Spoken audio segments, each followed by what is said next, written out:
Chamar agora a senadora Simone Tebet, coordenadora do processo de transição do governo Lula na área de desenvolvimento social. Senadora, muito obrigada pela presença aqui no Estúdio I, com essa turma toda aqui de jornalistas prontos para perguntarem um monte de coisa para a senhora, coisa que a senhora não vai dizer que não sabe ainda, mas a gente está cheio de perguntas. Boa tarde, seja bem-vinda e obrigada pela presença. Boa tarde, Andréia, boa tarde a todos aí que estão na bancada e a todos que estão nos acompanhando na Globo News. É um prazer. Senadora, eu lembro quando a senhora se engajou e foi um engajamento total no final do segundo turno ali. No final não, durante todo o segundo turno da campanha, e a senhora reforçava muito essa presença da Frente Ampla, que não podia ser apenas um movimento de campanha, e sim uma extensão depois para um eventual governo Lula. Com esses primeiros nomes que estão saindo para a transição, a senhora está satisfeita? A senhora acha que essa frente ampla está se dando de fato? Ou a senhora acha que tem muito mais PT do que nomes da frente ampla? Bom, Andréia, primeiro vamos aguardar todos os nomes, porque ainda não saíram. Hoje mesmo, daqui a pouco, o vice-presidente da República eleito estará falando, né, de mais alguns nomes e provavelmente ainda hoje para amanhã deve sair no Diário Oficial os nomes que foram anunciados. Bom, se nós temos como chefe dessa coordenação geral da equipe de transição o vice-presidente Geraldo Alckmin, que representa, é a cara dessa frente democrática, porque não é do PT, nós sabemos a origem dele, vem lá do PSDB, de uma economia liberal, nós já por si só já nos damos por satisfeitos. Sabemos que o vice-presidente Geraldo Alckmin tem, pela sua experiência, pela sua capacidade, pela tranquilidade e serenidade com que tem tocado o processo desde então, terá capacidade de atender a todos. Se tiver mais membros do PT, é mais do que natural, afinal é o projeto de poder que saiu vencedor das urnas. Senadora Simone Tebet, boa tarde. Aqui é Mônica Waldvogel. Outros períodos desses de governo de transição pareciam mais, digamos, uma tomada de pé da situação que o governo que está saindo vai entregar para o que está chegando.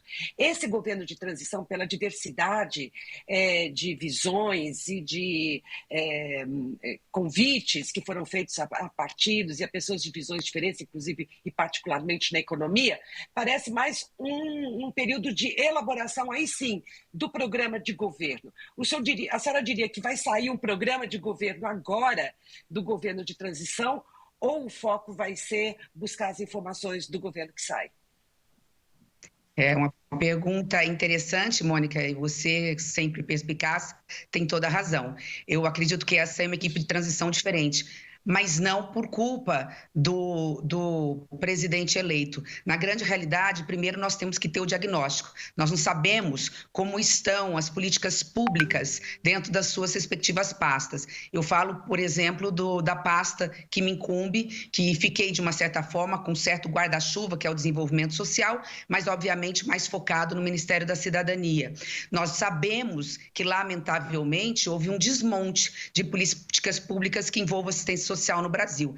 Então, além de termos que fazer o diagnóstico, nós temos que reestruturar essas políticas públicas que ali estão. Não é que sairá dali um novo programa de governo. Ele já foi posto e apresentado, ainda que em linhas gerais, no programa de rádio e televisão do governo do presidente Lula.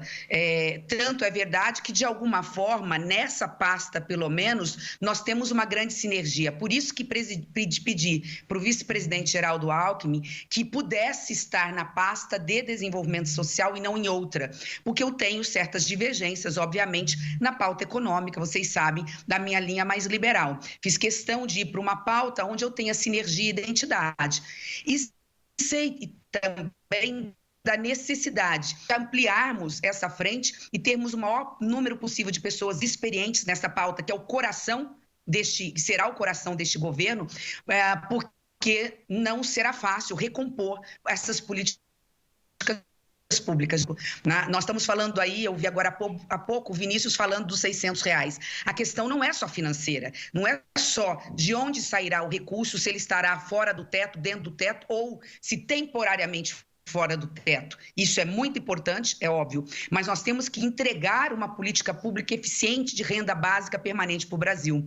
Aquela que verdadeiramente encontre a família mais pobre e miserável do Brasil e acolha, garantindo que ela não passe fome, garantindo os R$150 a mais por criança, mas garantindo também e cobrando as condicionantes, ou seja, se a criança está vacinada, se ela está na escola, se dentro dessa família não temos uma mulher vítima de violência, se temos ali um trabalhador desempregado que precisa ser qualificado e ser inserido no mercado de trabalho, e daí por diante. Então, o que eu quero dizer com isso, sua pergunta é muito importante, é que não é que falte, eu nem sei se falta, efetivamente um detalhe no programa de governo que foi apresentado no período da campanha. É que, além disso, nós temos que apurar com o diagnóstico, confirmar o que na prática nós sabemos que aconteceu, especialmente na pauta de desenvolvimento social, um verdadeiro desmonte nas políticas públicas.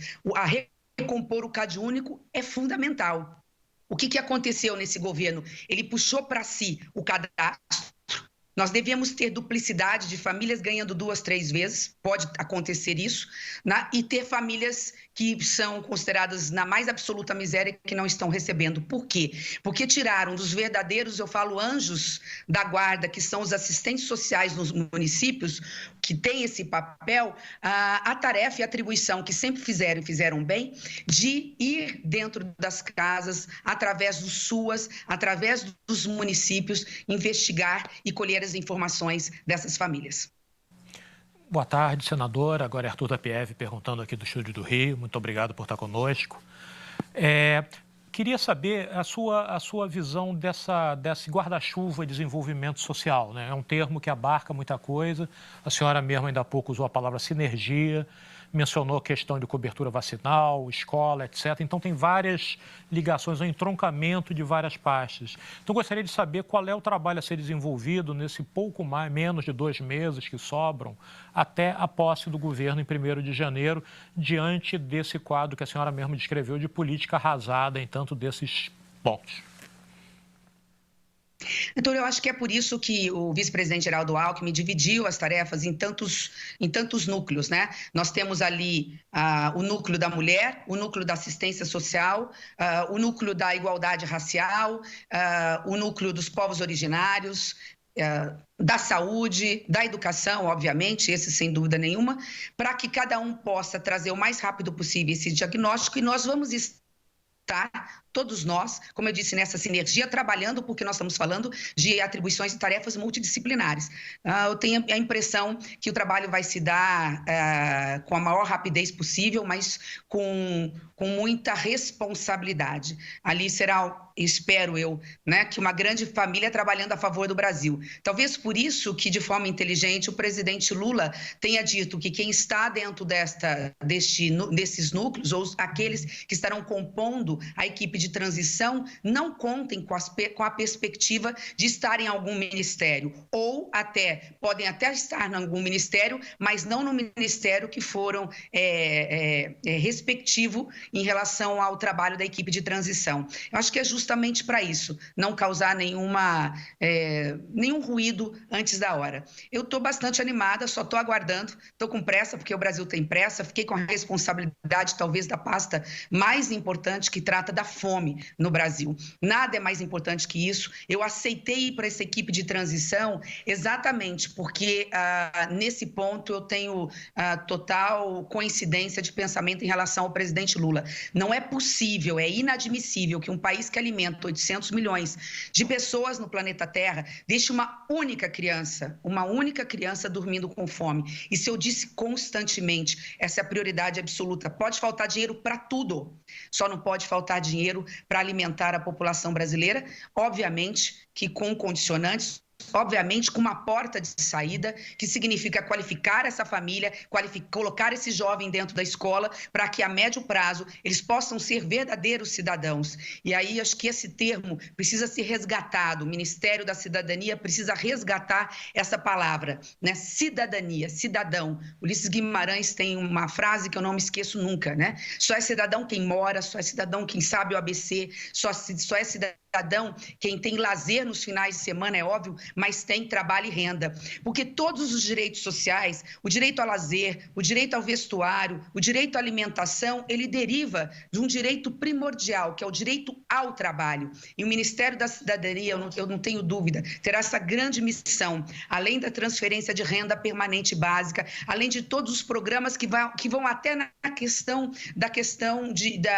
do cuidado com os dependentes químicos, entre outras, né, da produção. Ele tem o papel, efetivamente, estar ao lado dos outros ministérios, dando assistência aos outros ministérios, para que a gente possa, o mais rápido possível, cuidar de um lado da educação das nossas crianças, mas de outro lado da qualificação do nosso trabalhador para reinseri-lo ou inseri-lo no mercado de trabalho. Senadora Simone Tebet, Valdo Cruz, bom tê-la conosco. Senadora, eu vi só falando aí realmente que a prioridade do governo Lula deve ser o combate à fome. E hoje o presidente fez uma fala aqui para um grupo de parlamentares aqui, a senhora ficou sabendo, viu aqui, em que ele focou exatamente nessa área social. Chegou a se emocionar, até chorar quando falou sobre isso. Só que o mercado reagiu mal, porque ao mesmo tempo ele não deixa claro qual será a política fiscal do governo, né? Tem de priorizar o gasto social? Isso ninguém tem dúvida, né?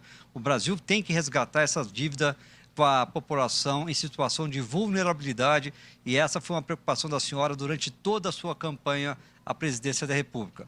Mas, por outro lado, a senhora até mesmo admitiu há pouco que não foi para um grupo mais econômico, porque tem divergência com o PT, né, nessa área. A senhora tem uma pessoa mais liberal. E aí, o que eu pergunto para a senhora é o seguinte, está faltando, neste momento, em que o governo faz de um lado certo, focar o futuro governo, focar na área social, mas até agora não deixa claro de como será a sua política fiscal para exatamente garantir sustentabilidade desses programas sociais? Está faltando isso, na opinião da senhora? Valdo, eu acho que talvez o primeiro-ministro a ser anunciado pelo presidente Lula, e no seu devido tempo, como eu disse, eu não faço parte do governo, eu fui a candidata derrotada, não me sentiria bem fazendo qualquer tipo de consideração, ainda que seja uma crítica construtiva, e sempre será construtiva da minha parte, a minha vida pública sempre foi assim, mas eu fico um pouco constrangida de fazer qualquer tipo de observação nesse momento, porque, repito, né, eu fui a candidata derrotada, mas entendo, é apenas aqui uma observação, que o primeiro-ministro a ser anunciado e no seu devido tempo, o mais rápido possível, de acordo com o tempo do presidente Lula, seja o ministro da Fazenda ou o ministro da Economia, sem dúvida nenhuma, para que efetivamente o ministro possa explicar a política econômica do futuro governo e explicar muitas vezes aquilo que o seu chefe, o presidente da República, disse num contexto político. Vamos lembrar que ali eu estava lá, você também, nós estávamos no evento aí no CCBB, onde ele estava falando para os seus, ali estava falando para a maioria dos parlamentares, senadores e deputados da base aliada que estiveram com ele desde a primeira hora, e alguns que, como eu, viemos num segundo tempo, explicar, por exemplo, o que ele quis dizer em relação às relações trabalhistas, né? Para mim, que acompanhei no segundo turno, para mim ficou claro que o que ele estava dizendo é que, embora a reforma trabalhista tenha sido aprovada, eles têm algumas críticas em relação a elas, né? Há pouco tempo, nós, depois da pandemia, tivemos certas situações que fazem com que nós precisemos atualizar a legislação trabalhista. Eu sou radicalmente contra retroceder e anular ou cancelar qualquer tipo de medida que foi aprovada. Mas nós temos, por exemplo, a questão do teletrabalho.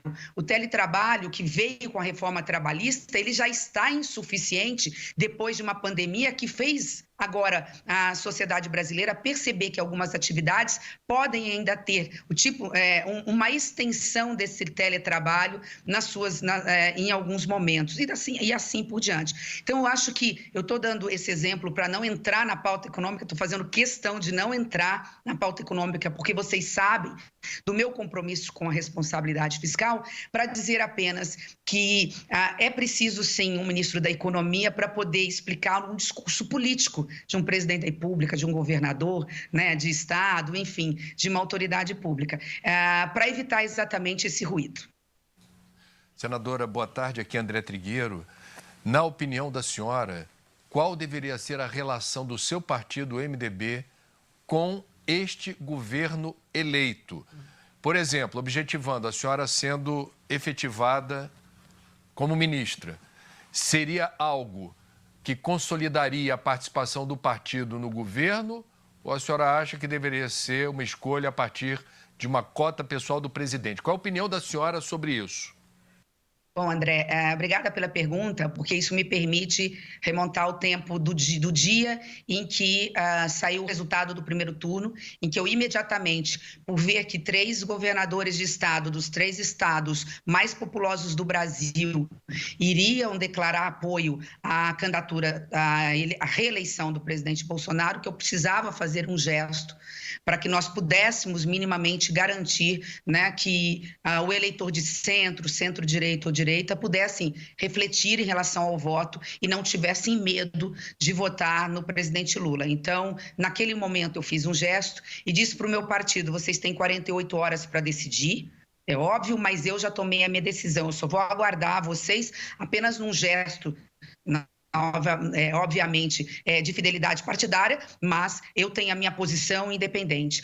Vamos lembrar, André, que a minha candidatura, que não foi nada fácil, é uma candidatura que eu devo única e exclusivamente ao presidente do meu partido, Baleia Rossi, que bancou essa candidatura, entendendo a importância de se fazer uma ponte para, no futuro, nós termos candidaturas do Centro Democrático e todos da executiva que votarem em mim, grande parte do partido já optou num primeiro turno ou por um candidato ou por outro, e meu partido saiu rachado. Com isso, o que eu quero dizer, André? Eu quero dizer que, primeiro, eu acho que, num primeiro momento, muito difícil o MDB entrar no governo Lula. Nós teremos um Senado talvez mais governista e uma Câmara mais dividida no que se refere ao MDB, mas essa resposta eu acho que precisa ser oficialmente dada pelo presidente Baleia Rossi. No meu caso, assim que eu declarei, eu fiz questão de falar com o presidente Lula no dia seguinte, onde eu disse para ele, antes de ouvir qualquer palavra dele: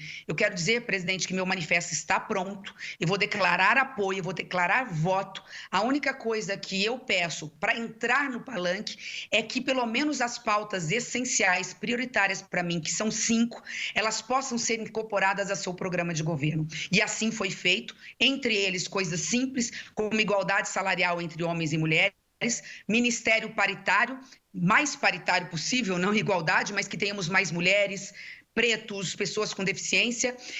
A prioridade número 1, que se a gente coloque a primeira infância, fundamental, ensino médio como prioridade absoluta pela primeira vez na história do Brasil, como responsabilidade da União, entre outros, são 5 medidas. Em nenhum momento, nem eu pedi ministério ao cargo e muito menos me foi oferecido. Eu não conversei com o presidente Lula sobre isso, ele não sinalizou nada e eu vou continuar ajudando o governo naquilo que for possível, naquilo que acredito, naquilo que tiver consonância com o meu programa de governo, que é efetivamente aquilo que eu acredito. Que bom que na pauta de costumes nós temos muita semelhança, você que é um ambientalista, na pauta do desenvolvimento sustentável, né? Poder ajudar, como vindo do agronegócio, a acabar com esse estigma que se tem, que é agronegócio ou meio ambiente, como se não fossem um dependente do outro. Então é isso, eu vou ajudar o governo com cargo ou sem cargo, eu não preciso de mandato nem de ministério para fazer política, faço política desde os meus 14 anos de idade e só fui ter mandato aos 30. Então é isso, não tenho o que falar em ministério, porque eu não tenho efetivamente, não tive nenhuma conversa oficial ou extraoficial com o presidente, nem com nenhum representante do governo eleito. Senadora Marcelo Lins aqui. Aproveitando uma resposta que a senhora deu no outro bloco, ficou no ar ali uma sensação de uma certa, se não impaciência, mas grande expectativa em relação ao nome de quem vai comandar a economia no futuro governo Lula. Então, eu queria saber da senhora, nesse momento, a senhora se alinha com aqueles que gostariam de ver essa definição já sendo feita e se a sua expectativa é também de que haja uma divisão ali com economia e fazenda, com duas figuras de... Economia e planejamento, né? Economia e planejamento com duas figuras de perfis distintos. O que isso poderia produzir, no seu entender, e por que essa ansiedade que pareceu ficar no ar ali? Bom, Marcelo, primeiro acho que a ansiedade é do mercado, né? Eu estava respondendo à pergunta da Mônica, então acho que é natural, o mercado tem dúvidas e, consequentemente, a cada fala política do presidente eleito Lula, isso acaba criando alguns ruídos. Então, no seu devido tempo, mas sim o mais rápido possível dentro do tempo do presidente eleito, eu entendo sim que o primeiro nome que deva ser anunciado é o ministro da Fazenda ou da Economia. E tendo que o grande problema deste governo, eu fui senadora há 8 anos e quase 4 anos neste governo, foi ter, lamentavelmente, extinto o Ministério do Planejamento, né? Quem não planeja não sabe onde quer chegar. Quem não planeja deixa o dinheiro solto e acontece o que aconteceu no Congresso Nacional. Ele é confiscado, ele é sequestrado por um orçamento secreto do Congresso Nacional, não vou entrar em detalhes, mas que lamentavelmente tira 19 bilhões por ano, dinheiro que poderia estar sendo aplicado da forma correta se nós tivéssemos um planejamento e com isso todo um plano de execução de políticas públicas nos municípios e rincões mais distantes do Brasil, onde falta da água e do esgoto até as obras de infraestrutura. Então, dito isso, acho fundamental a recriação do Ministério do Planejamento e não vejo problema nenhum em ter ministros de perfis diferentes. Nós estamos falando de uma ampla frente democrática. Quanto mais pensamentos nós tivermos em relação a políticas públicas ou a ações na pauta, né, mesmo na pasta econômica, acho que a chance de errar é menor. Claro que estou falando de duas pastas distintas, Ministério do Planejamento e Ministério da Economia ou da Fazenda. No caso, o Ministério da Economia ou da Fazenda, óbvio que o presidente, ao escolher o seu ministro, estará dando todo o sinal de como será a sua política econômica. Aí, obviamente, tem que ter um alinhamento único, sob pena de virar, obviamente, um governo que não sabe efetivamente onde se quer chegar. Senadora Otávio Guedes, boa tarde. Prazer em falar com a senhora novamente. Senadora, a senhora propôs o Poupança Jovem.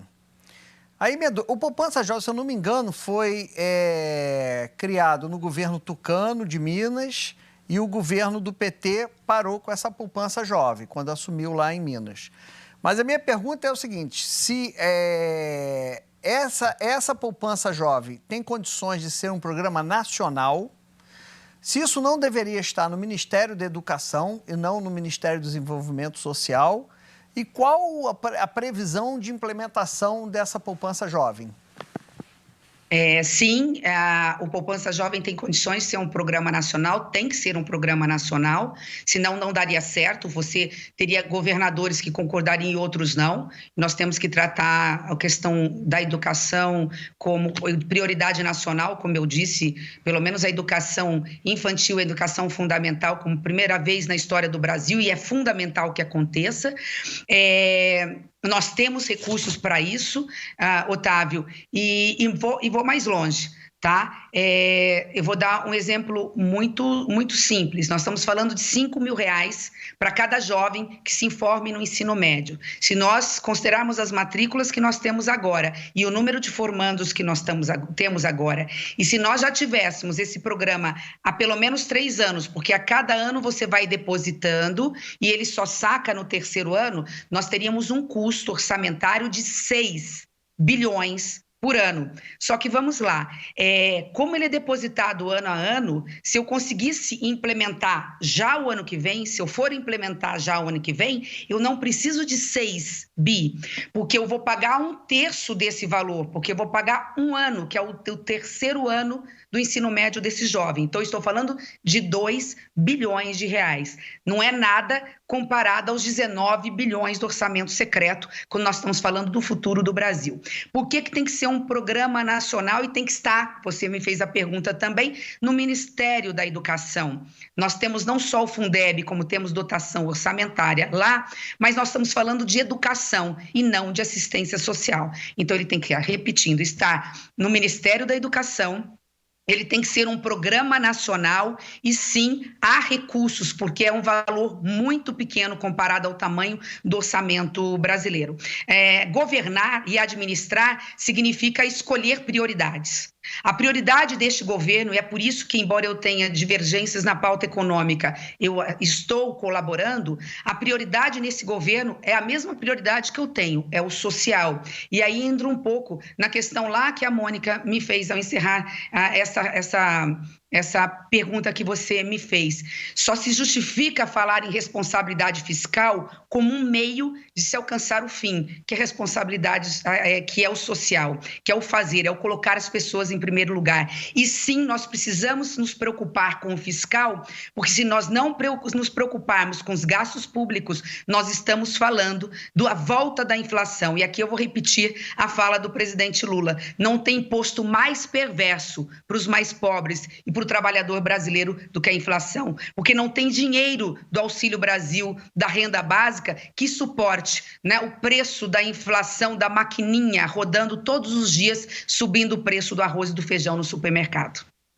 Senadora, queria agradecer imensamente a presença da senhora aqui no Estúdio I. Eu sei da agenda, dos compromissos, mas a gente fica muito ansioso. Não é só o mercado, não. Nós também, a gente quer ouvir a senhora, tá? Andréia, me permite? Claro. Só para encerrar, depois você pede para o Otávio me mandar uma mensagem para ele me explicar essa história do Orcival, o que é, porque diz que tem uma vizinha dele que votou em mim e ele tá bravo, por isso eu quero entender essa história. Não, é o tá? seguinte, Obrigada. o seu Orcival não aceitou o resultado da eleição e saiu sem a meia da varize dele para uma manifestação. E quem está regando a planta foi Dona Odetinha. Dona Odetinha, a minha vizinha lá do Leme, não é do meu prédio não, tá? Do 703, votou na senhora. E no segundo turno, por influência até da senhora, ela lulou. Só que o senhor Orcival não sabe. Eu digo que a solução do país, da União, é quando Dona Odetinha e o senhor Orcival fizeram as pazes. Mas o senhor Orcival, por enquanto, não sabe não. Acha que Dona Odetinha é Simone. Então, essa vai ser a solução, Simone. Pode deixar. Eu te mantenho informada. Essa vai ser a verdadeira frente ampla, senadora. Beijos, obrigada.